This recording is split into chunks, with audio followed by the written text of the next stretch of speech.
गणपती बाप्पा मोरया, मंगलमूर्ती मोरया. अमृतकर परिवार आपले सहर्ष स्वागत करीत आहे. यंदाच्या गणपती देखाव्यात आम्ही भारतीय क्रिकेट संघाचे सुवर्ण क्षण दाखवण्याचा प्रयत्न केला आहे. 1983 साली पहिला विश्वचषक जिंकून भारतीय संघाने जागतिक क्रिकेट विश्वात आपला ठसा उमटवला. त्यानंतर अनेक दिग्गज खेळाडूंनी या विश्वचषकाला मिळवण्याचा प्रयत्न केला, पण प्रत्येक वेळेला आपल्याला विजयाने हुलकावणी दिली. शेवटी तो क्षण आला ज्याची प्रत्येक भारतीय क्रिकेट चाहता वाट बघत होता. 2007 साली पहिला T20 विश्वचषक नवोदित भारतीय संघाने महेंद्रसिंग धोनीच्या नेतृत्वाखाली जिंकला. या यशाने भारतीयांमध्ये नवी उमेद जागृत झाली. हे यश आनंद देणारं तर होतंच, पण याचबरोबर प्रत्येक निस्सीम चाहत्याच्या मनात एक सल नक्कीच होती की आपल्या क्रिकेटच्या देवाचं म्हणजे भारतरत्न सचिन तेंडुलकरचं विश्वचषक जिंकण्याचं स्वप्न कधी पूर्ण होणार.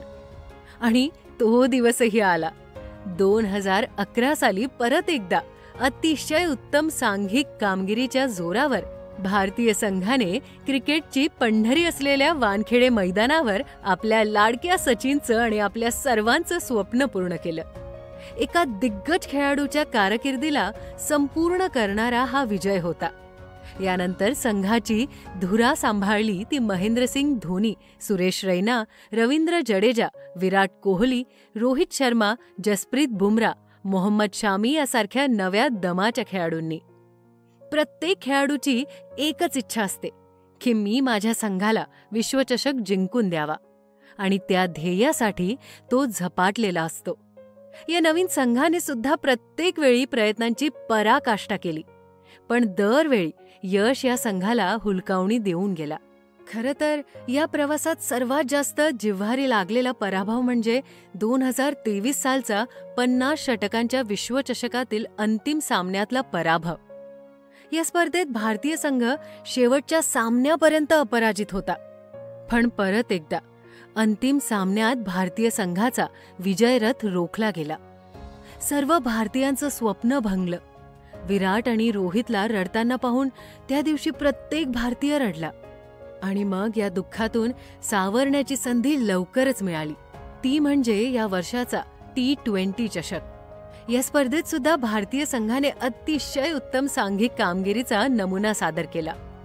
प्रत्येक सामन्याचा हिरो वेगळा होता.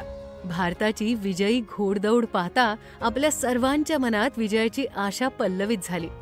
रोहितची स्फोटक फलंदाजी, विराटचा संयमी खेळ, बुमराची घातक गोलंदाजी, कुलदीप, अक्षरच्या फिरकीची जादू आणि सुंदर असं क्षेत्ररक्षण, या सर्वाच्या बळावर आपल्या संघाने 140 कोटी भारतीयांचं आणि जगभरात असलेल्या भारतीय क्रिकेट चाहत्यांचं स्वप्न पूर्ण केलं.